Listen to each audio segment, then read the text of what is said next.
Assalamualaikum semua. Beberapa minggu lepas, mata saya tiba-tiba kabur teruk. Nak baca mesej di skrin telefon pun kena dekatkan hampir ke hidung.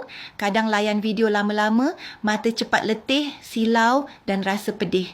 Rasa takut bila bayangkan kalau dibiarkan terus, mungkin kena laser macam kawan lain. Seorang kawan baik syorkan Filizi Eye Solution. Awal-awal, saya skeptikal. Mana ada titis herba boleh lawan doktor. Tapi sebab dah putus asa, saya beli 1 botol. Malam pertama titis sebelum tidur, tak rasa apa-apa.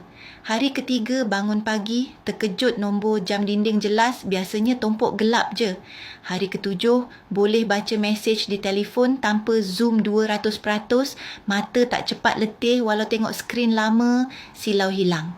Hari ke-30, mata lebih stabil, fokus pun kembali tajam, rasa ringan dan segar setiap hari. Filizi Eye Solution bukan ubat biasa.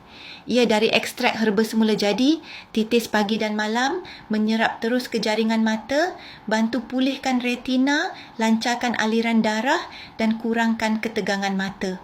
Tak perlu jumpa doktor, tak perlu ubat mahal, apatah lagi pembedahan yang menyakitkan. Lebih 69,000 pengguna di Malaysia dah cuba. Majoritinya kata mata makin terang, tak kabur, tak cepat letih dan tak berair lagi.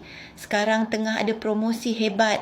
Diskaun 50%, penghantaran percuma seluruh Malaysia, COD dan jaminan wang kembali 100% jika tak berkesan dalam 72 jam. Jangan tunggu mata makin teruk baru menyesal. Klik pautan sekarang sebelum stok habis.